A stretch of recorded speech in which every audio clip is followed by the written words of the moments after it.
Hey, power people, what is going on? It is your boy Locomotive, chilling in the Open All Powers Watchtower, and today I'm going to be bringing you a spoiler-free review of Netflix's Punisher. Now, I've been super psyched about this series ever since the arrival of the Punisher in Daredevil Season 2.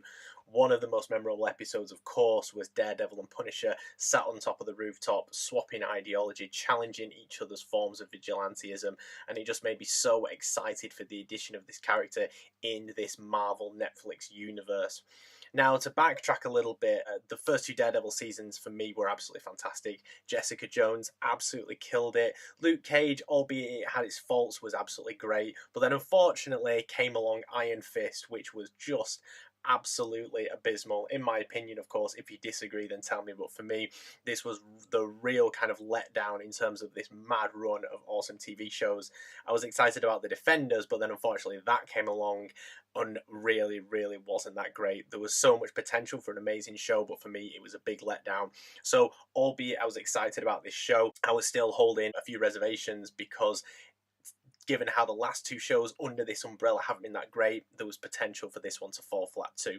Now, I'm going to talk about a few of the things that I really liked about the show and some of the things that I didn't like so much. Let's first talk about Jon Bernthal, who plays Frank Castle. Realistically, he plays the character amazingly well. I mean, this is a person who is filled with sorrow over the loss of his family. This is someone who suffers from all manners of PTSD from being in the war and just literally living this life where he's on the run or he's being beaten up or he's being shot at. It's one hell of a life to live. And he plays this character so well. He can be aggressive, but also as well he can kind of show a more sensitive side as well. He can show that he was an amazing father to his children. Really played it well. The general kind of storyline of this, and if you've seen Daredevil Season 2, then you'll know a bit of this. And I will admit as well, I'm not a mad fan in terms of Punisher lore and the comic books and stuff like that. So the storyline that they show in this TV show, it may be accurate to the comic books, it might not. I have absolutely no idea. But the general theme is that Frank Castle was in the war and he was in Afghanistan and he was involved in some illegal CIA operations. So upon his return to America, the people who were involved in the operation, the people who were in charge, trying to cover up their tracks. They're trying to make sure that nobody finds out about this operation. So thus what they need to do is they need to take out everybody who was involved. Frank Castle manages to avoid getting taken out, as we'll know from Punisher stories gone by and from Daredevil Season 2. It's his wife and his two children that get taken out. So the general theme is it's Frank Castle's retribution and vendetta that he's trying to take upon the people who were responsible for the death of his family. Now, within this series, he ends up teaming up with this geezer called David Lieberman. Now, I saw a little bit of a flavour of this in the trailer. There was like this idea of this David guy was going to be like the techie, going to be good with computers, and then Frank Castle was going to be the guy who basically loads a gun, goes out and shoots people. Now, I was a little bit worried about this to begin with because I was kind of concerned we were going to get like this kooky odd couple sort of thing, like, oh, I'm the techie unsociable genius, I'm the ruthless vigilante wielding a gun, but we'll get on like a house on fire. And I thought, I was kind of worried there was going to be some awkward comedy, but realistically I think this team up worked really well. I liked it a lot. I think what you need in the Punisher, and this goes back to what I was saying about the episode with Daredevil, Punisher and Daredevil on the rooftop in Daredevil Season 2. What Punisher needs is for someone to constantly challenge his ideology and his belief that vigilantism should literally be finding the person who's done wrong and shooting them through the head. And as a viewer, I think you're always kind of constantly unsure, like, should I be cheering on for this person? Like, because he's not apprehending them and making sure they go in jail. You know, even, I mean, Batman can be brutal, but he never kills anybody. You know, he makes sure they end up with the authority. So I think as a viewer, you kind of you're really kind of wondering, like, oh, well, should I be supporting this person? Should I really be cheering for them? Are they a hero? Are they an anti-hero? So I think what was great about the character of David was the fact that, like I say, he challenges him. He's saying, well, is this the right thing to do? You know, should you be going out killing these people? And there was constant bickering back and forth. There's some stuff involving David's family as well, which kind of is involved really nicely as well. And it's kind of some of the storyline as well is David and Frank Castle kind of trying to get the better of each other as well. as kind of the episodes progress, it's not like they, succumb to a loving relationship. Because I was kind of thinking that we're going to get some sort of like Felicity Smoke moment, like we have with the CW shows with Arrow. But I think that personally, I think that works really, really well. And it was nice as well because the Punisher is a lone character, so we can't just have him talking to himself or narrating all the time. Now, something that I didn't particularly like about this, and these Netflix shows are notorious for being slow burners. They really, really are. They do crawl along at slug's pace. And I suppose the argument that I've kind of given in the past in terms of why I've enjoyed Daredevil or Luke Cage is the fact that they've got these 13 episodes and they make sure you're invested in the characters and the people, so they can kind of take the time with these storylines. They can really kind of, delve deep into the character development. Unfortunately, Punisher kind of dragged just a little bit too much for me, and I didn't really feel like there was a mad payoff. A third of the way through the show, we got the obligatory flashback episodes, which we always get all the time, where we find out what happened and when. In this circumstance, it's what happened with Frank Castle in the war and what was going on with these underground sort of illegal CIA operations. Now, one of the characters that we do see in this show that we've seen appear in both series is Daredevil, and possibly some others as well. I'm not entirely sure, but the character of Karen Page. Now, I'm quite open in saying that I'm not a mega fan of Karen Page in Daredevil. I think she's a bit of a wet blanket, to be honest with you.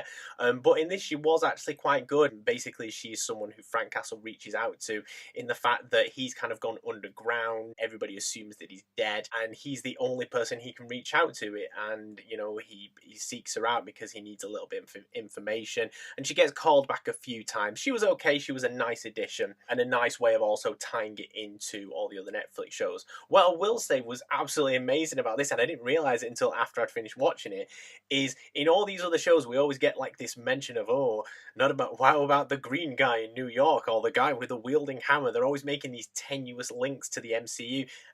Unless I completely missed it, they didn't make any of those references in this show, which I was actually quite happy about. I mean, I'm happy to acknowledge that it exists within the universe, but just these tenuous links are kind of a little bit irritating for me. Another issue that I kind of had with this show as well is the fact that we saw Punisher put on the body armor with the classic skull maybe twice, I think, or maybe 3 times, because you see a little bit of at the beginning. Now, yes, you could potentially argue that in the first series of Daredevil, he doesn't put on like the classic sort of Daredevil outfit until the very end, but literally every single episode you'd see him being Daredevil, kicking the crap out of criminals, having these mad fights. In the midst of all this, yes, fair enough, we get a few scenes of the Punisher basically mowing down criminals with guns, but I kind of wanted to see a little bit more. Now, I will say from the other side of the argument of that, when you've got a guy whose skill set is essentially shooting people and a bit of hand-to-hand combat, I can understand that if you just have so much of that to begin with, then come the third act of the series, I'm saying third act because, of course, these kind of things can be treated as, one long movie, one 13-hour long movie, because a lot of people do binge them. Having a final sequence which is just more shooting and more fighting, it could be a little bit anticlimactic because you've seen so much of it. But unfortunately, albeit it's kind of a balance which might be hard to achieve, it kind of didn't pay off for me because I was watching it and getting a little bit bored, to be honest with you, through the midsection. We got this really bizarre storyline kind of towards the end as well, involving this kid being in the military and he sort of turns like terrorist, also kind of gun campaigner. That was a little bit thrown in there, and it was the typical Netflix example of, we've decided to have 13 episodes. Bugger, we've got 2 episodes where we need to fill some storyline, let's just throw in something completely random.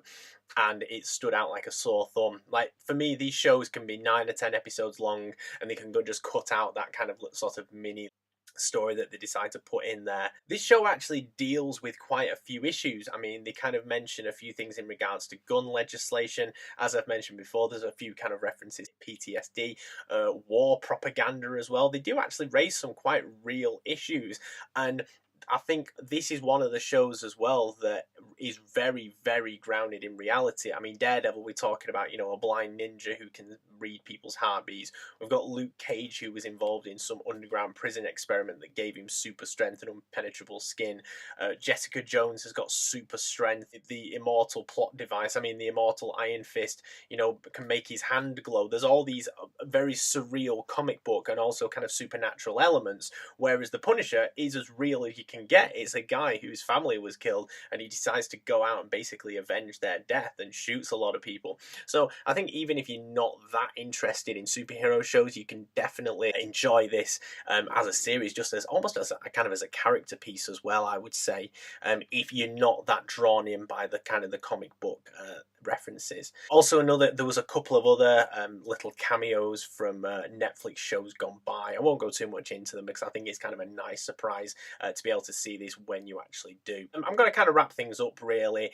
Overall, I don't think that the show was absolutely terrific. I did binge it over a couple of days. I was kind of getting a little bit bored towards the end. It got a tiny bit tenuous. I'm not going to lie, Jon Bernthal playing Frank Castle, he was great, you know, but there is this idea that maybe I enjoyed him in Daredevil so much because there were other supporting characters and he wasn't featured throughout the entire show. I don't think that this show made me as excited as I was when I saw him previously on the Netflix shows. So overall, I think I'd give this series, I'd go for like a 6 out of 10, I think. There were elements that I enjoyed. Specifically, I will just mention as well, episode 10, I believe it is, was actually a genuine highlight. It's this storyline that basically starts off with the retelling of what happened through a series of police interviews and such like. It then goes to flashbacks. It's like 15 hours earlier, 10 hours earlier, etc., etc. There's all kinds of going back and forth of the telling of this story. So I will say that that was one of my personal highlights. The end, however, when it all kind of drew to a close, it wasn't that great. I didn't really feel like I was punching the air and really cheering for this character, because that's the thing, that you wanna sort of love this character. You want to, or even though he's a cold killer and his form of vigilantism, like I've said, is shooting people through the head, you still kind of want to cheer for him and you want to root for him. Yes, you can make the villains as sinister as you want, but you know, I think we needed like a big explosive finale, which in my opinion we didn't really get. But that's all from me. Subscribe to the YouTube channel. I'm going to start doing a few more of these videos, I think. A few more kind of reviews. Possibly the next one I might do like a wrap-up of the CW shows when they finish for their mid-season break. I might maybe get some sort of backdrop so you can't just see my bedroom and all of my cinema tickets stuck up on the wall there. But of course, we are part of a podcast, Open All Powers. Follow us on Twitter, Facebook and Instagram. You can also check us out on iTunes, Stitcher Radio, Satchel and Soundcloud. Check out the nerdpodcastmafia.com website. Head over to Redbubble, buy a t-shirt, buy some stickers, buy a mug, all that kind of merch. And we'll see you again soon for another review. Take it easy, folks. Bye now.